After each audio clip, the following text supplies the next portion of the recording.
गोलाकार दर्पण spherical mirror कक्षा 10। 1.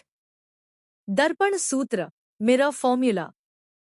गोलाकार दर्पण के लिए दर्पण सूत्र होता है, जहां F फोकस दूरी फोकल लेंथ, V प्रतिबिंब दूरी इमेज डिस्टेंस, U वस्तु दूरी ऑब्जेक्ट डिस्टेंस। यह सूत्र अवतल कॉन्केव और उत्तल कॉन्वेक्स दोनों दर्पणों पर लागू होता है। 2. आवर्धन मैग्निफिकेशन।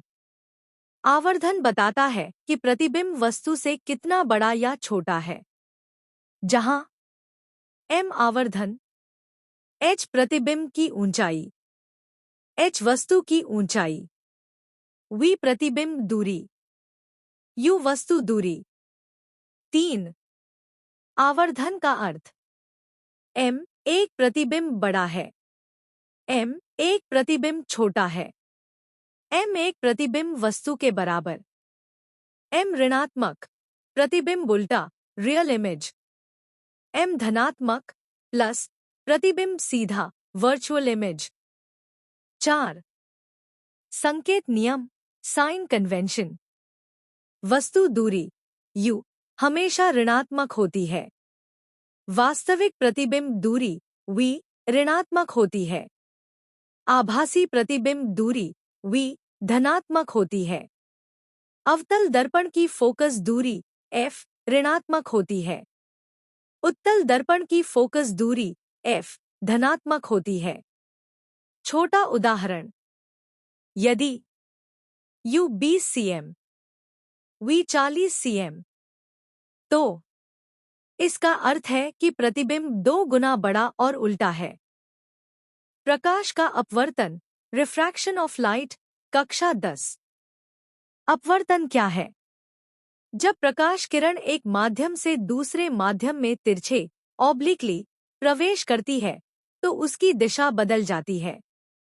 इसी घटना को प्रकाश का अपवर्तन कहते हैं। उदाहरण, जब हम पानी से भरे गिलास में पेंसिल डालते हैं तो पेंसिल टेढ़ी दिखाई देती है। यह अपवर्तन के कारण होता है। अपवर्तन क्यों होता है?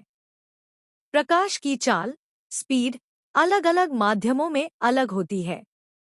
हवा में प्रकाश की चाल अधिक होती है, पानी या कांच में कम होती है। जब चाल बदलती है तो दिशा भी बदल जाती है। यही अपवर्तन है। अपवर्तन के नियम स्नेल्स लॉज। एक पहला नियम, आपतित किरण इंसिडेंट रे, अपवर्तित किरण रिफ्रैक्टेड रे और अभिलंब नॉर्मल एक ही तल में होते हैं।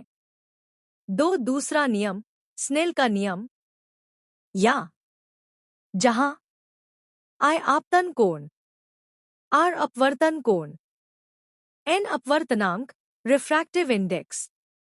अपवर्तन के 2 मुख्य मामले। 1. विरल से सघन माध्यम एयर वाटर ग्लास। किरण अभिलंब की ओर मुड़ती है। अपवर्तन कोण आपतन कोण। 2.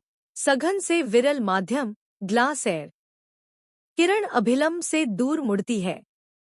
अपवर्तन कोण आपतन कोण। अपवर्तनांक रिफ्रैक्टिव इंडेक्स। N जितना अधिक होगा, माध्यम उतना अधिक सघन होगा। दैनिक जीवन के उदाहरण, पानी में डाली हुई वस्तु टेढ़ी दिखाई देना, तालाब की गहराई कम दिखाई देना, इंद्रधनुष का बनना, प्रकाश का अपवर्तन और परावर्तन।